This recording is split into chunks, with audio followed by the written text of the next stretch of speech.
lived in a quiet village where the hills guarded the fields and the river gave life to the people. She was young, strong, and filled with a laughter that often brightened the market. One evening, as the sun lowered and painted the sky with orange fire, she went to the river to fetch water. She bent low, dipping her clay pot when her eyes caught a strange glimmer beneath the rippling surface.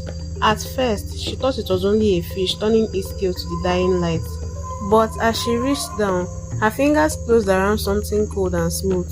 She pulled it out, a necklace of shimmering beads that glowed with shifting color. At its center was a charm shaped like an eye, carved from pale bone, alive with a faint unsettling light.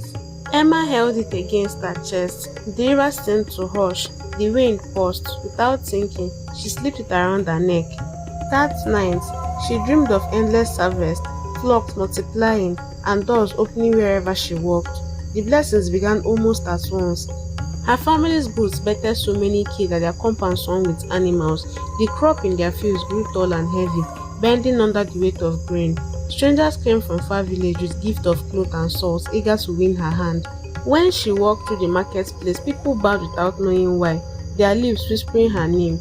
Her parents glowed with pride. The spirits have chosen her daughter, they said. Emma wore the necklace day and night. She believed it had marked her for greatness. The more the village prospered, the more tightly she clung to it. But sweetness never lasts forever. The goats that once multiplied began to bleat in distress through the night, eyes rolling as though they saw things no human could. Crops blackened and withered. Fish fled from the river, leaving banks scattered with rot. At night, a wail encircled the village, thin, piercing, unnatural. The children covered their ear, and the elders muttered, "This is no blessing. Something has followed her home." Emma dismissed their whispers. She told herself fortune often rise and fall, and that the necklace was still her gift. Yet her laughter grew quieter, her body weaker, her eyes sank into shadows. One moonless night, a stranger entered the village. He was tall, his head wrapped in the skin of some unknown beast, his eyes burning like dying coals. He came directly to Emma's father's compound and stood before her. "The necklace is not yours," he said, his voice dry as rustling leaves. "It was forged in darkness. Every gift it gives, it takes back with hunger. Return it or your people will bleed." Emma clutched the charm to her chest. "The river gave it to me. It belongs to me." The stranger stretched out his hand. At once, the necklace blazed, and a burst of unseen force struck him down. With a crying like a thunder, he vanished into smoke. The villagers trembled. They no longer called Emma blessed. They began to call her cursed. The priest of the village gathered the elders. He told them the tale that had long been buried. Long ago, a queen had begged the river spirit for power and beauty everlasting. They gave her the very same necklace. With it, her bands filled, her face glowed, her people bowed to her.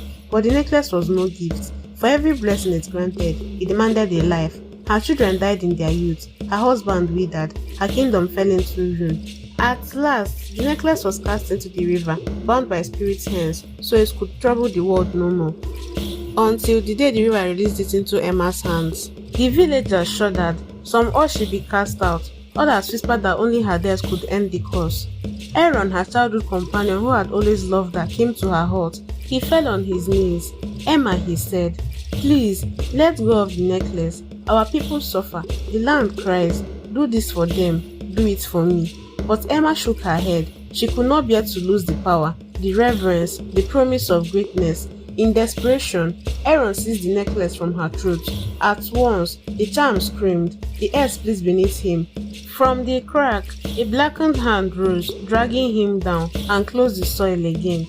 Emma screamed and tore at the ground, but he was gone. The necklace pulsed brighter than before, as if it had been fed by his life. The villagers fled in terror. The priest raised his staff. "The necklace is bound to her," he said. "Only she can end it. She must return it to the river, otherwise all will perish." So they led her to the water's edge.